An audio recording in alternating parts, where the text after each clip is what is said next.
गुरु प्यारी साध संगत जी, आप सभी को प्यार भरी राधा स्वामी जी।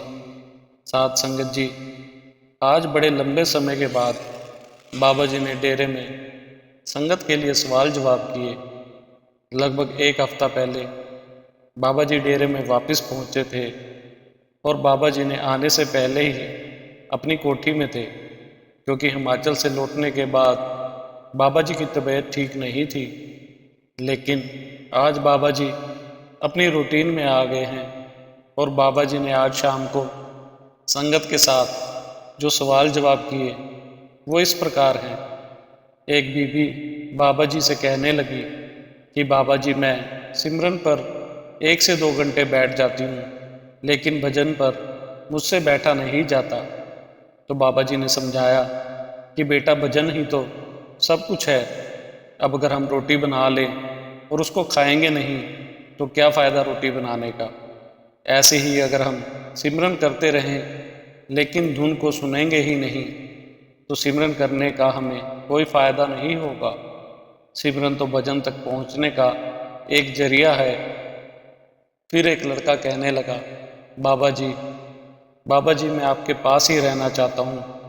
मैं अपने मम्मी पापा से जिद करता हूँ कि मुझे ब्यास भेज दो।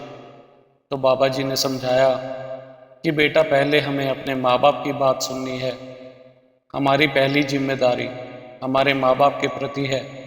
उसके बाद सेवा में जरूर आ सकते हो, कोई मनाही नहीं है। फिर एक भाई कहने लगा कि बाबा जी, मुझे तो बहुत ज़्यादा गुस्सा आता है, मैं आप पर काबू नहीं रख पाता। तो बाबा जी ने समझाया कि बेटा, गुस्से से प्रॉब्लम सॉल्व होने की बजाय बढ़ जाती है। गुस्सा तो हमारा सबसे बड़ा दुश्मन होता है। गुस्से में कई बार इंसान से ऐसे कदम उठ जाते हैं जिससे बाद में बहुत पछताना पड़ता है। इसलिए हमें विनम्र स्वभाव का रखना चाहिए। फिर एक बीबी कहने लगी कि बाबा जी, मेरे बच्चे मेरा कहना नहीं मानते। तो बाबा जी ने समझाया कि बेटा, जब उनके ऊपर जिम्मेदारी पड़ेगी तो वो अपने आप ही समझने लगेंगे। आप उन्हें प्यार से समझाएं और उन पर गुस्सा ना करें। जिम्मेदारी पड़ने पर वो समझने लगेंगे। फिर यही बीवी कहने लगी कि बाबा जी, मेरा बेटा सारा दिन मोबाइल देखता है। तो बाबा जी हंस पड़े और कहने लगे कि आजकल के बच्चों को कोई नहीं समझा सकता। ये सुनकर सारी संगत भी हंस पड़ती है। फिर एक भाई बाबा जी से कहने लगा कि बाबा जी, कुछ लोग सत्संग में सोने लग पड़ते हैं और वो सत्संग को ध्यान से नहीं सुनते। तो बाबा जी ने समझाया कि बेटा, हमें किसी की परख नहीं करनी है और हमें तो अपने बारे में सोचना है। दूसरों की चिंता करके हम अपना टाइम ही खराब करते हैं। फिर एक लड़की कहने लगी कि बाबा जी, ये सवाल मेरे भाई की तरफ से है। वो आज आ नहीं सका, इसलिए मैं ये सवाल पूछ रही हूँ। मेरे भाई को भजन सिमरन पर बैठने के बाद बहुत सी रुकावट महसूस होती है। तो बाबा जी ने समझाया कि बेटा, हमारे मन पर जो प्रभाव पड़े हुए हैं, ये रुकावट उसी के कारण होती है। लेकिन हमें तो बस सिमरन पर बैठना है और परख नहीं करनी है। कुछ रुकावट हम खुद ही बना लेते हैं। जो कुछ मिलेगा वो सिमरन से ही मिलेगा, इसलिए हमें सिमरन करते रहना है। फिर एक भाई बाबा जी से कहने लगा कि बाबा जी, आज 10 साल हो गए कोशिश करते करते, लेकिन सिमरन के लिए समय नहीं निकाल पाता। तो बाबा जी ने कहा कि बेटा, अगर हम अपने रिश्तेदारों के लिए वक्त नहीं निकालेंगे तो क्या वो हमारे साथ रिश्ता रखेंगे। ऐसे ही अगर हम मालिक के लिए वक्त नहीं निकालेंगे तो मालिक के साथ क्या हम रिश्ता जोड़ पाएंगे, रिश्ते को एक मजबूत कर पाएंगे। फिर एक लड़की कहने लगी कि बाबा जी, मैं डेरे में भी सेवा करती हूँ और अपने घर पर भी सेवा करती हूँ। आप मुझे शक्ति देना कि मैं निभा सकूं। तो बाबा जी ने कहा कि बेटा, हमें लफ्जों में नहीं करनी है, जाहिर करना है। आगे बाबा जी ने कहा कि बेटा, हमने सेवा अपने लिए करनी है, सेवा की ज़रूरत हमें है। सेवा करने से हमारा मन झुकना सीखता है। सेवा नहीं करेंगे तो भजन सिमरन कहाँ से आसान होगा। फिर यही बीबी कहने लगी कि बाबा जी, मेरे पति सत्संग घर पर नहीं जाते। तो बाबा जी ने समझाया कि बेटा, हमें किसी के साथ ज़बरदस्ती नहीं करनी है। आपको अपनी जिम्मेदारी निभानी है और उन्हें अपनी जिम्मेदारी निभानी है। उन्हें जब ठीक लगेगा वो अपने आप आने लगेंगे।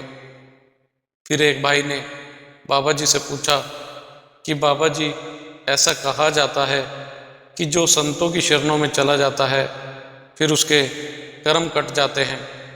तो बाबा जी ने कहा कि बेटा, जैसा करोगे वैसा भरोगे। कर्मों का हिसाब तो अटल है, उसको कोई नहीं बदल सकता। हाँ, ये बात ठीक है कि संतों के पास जाने से हमारे अंदर एक ताकत आ जाती है और हमें जब कर्मों का हिसाब देना पड़ता है तो हमें ज़्यादा तकलीफ नहीं होती। लेकिन कर्मों का हिसाब तो हर हाल में देना ही पड़ेगा। एक बीबी बाबा जी से पूछने लगी कि बाबा जी, संगत मुझे बताती है कि संगत आपको चिट्ठी लिखती है लेकिन आप जवाब नहीं देते। तो बाबा जी ने समझाया कि बेटा, परमार्थ के बारे में पूछोगे तो जवाब जरूर मिलेगा, लेकिन लोग मुझसे नौकरी, काम धंधे, बच्चों के बारे में पूछते हैं, इसलिए मैं जवाब नहीं देता। फिर एक भाई कहने लगा कि बाबा जी, मुझे डिप्रेशन रहता है। मैं किसी भी बात को बहुत देर तक या कभी कभी बहुत दिनों तक सोचता रहता हूँ। तो बाबा जी ने कहा कि बेटा, जब हम किसी चीज़ को बहुत चिंता करते हैं तो हमें डिप्रेशन होने लगता है। फिर बाबा जी ने कहा, चिंता ताकि कीजिए जो अनहोनी होए। बेटा, चिंता तो तब करनी चाहिए अगर कुछ मालिक की मर्जी के खिलाफ हो रहा हो। जब सब कुछ मालिक की रजा से होना है तो हम क्यों चिंता करने लगते हैं। फिर एक लड़की कहने लगी कि बाबा जी, परसों मेरा जन्मदिन है और आज आपने सवाल जवाब का मौका देकर मुझे मेरे जन्मदिन का गिफ्ट दे दिया। तो बाबा जी ने समझाया कि बेटा, हमें मांगना नहीं है, हमें तो मांगने की आदत पड़ चुकी है। हमें तो अंदर तक जाकर पहचान करनी है और उस चीज़ की कदर करनी है जो फिर आगे। यही लड़की कहने लगी कि बाबा जी, मेरी बहन आपकी फ़ोटो से बातें करती है, क्या आप उसकी बातें सुनते हो। तो बाबा जी ने कहा कि बेटा, मुझसे अंतर्मन में जो बातें करता है मैं उसकी बात जरूर सुनता हूँ। फिर आगे यही लड़की कहने लगी कि बाबा जी, मेरी मम्मी पर भी कृपा रखना, वो ठीक नहीं रहती। तो बाबा जी ने मुस्कुराते हुए पंजाबी में कहा कि और कोई घर का मेंबर रह तो नहीं गया।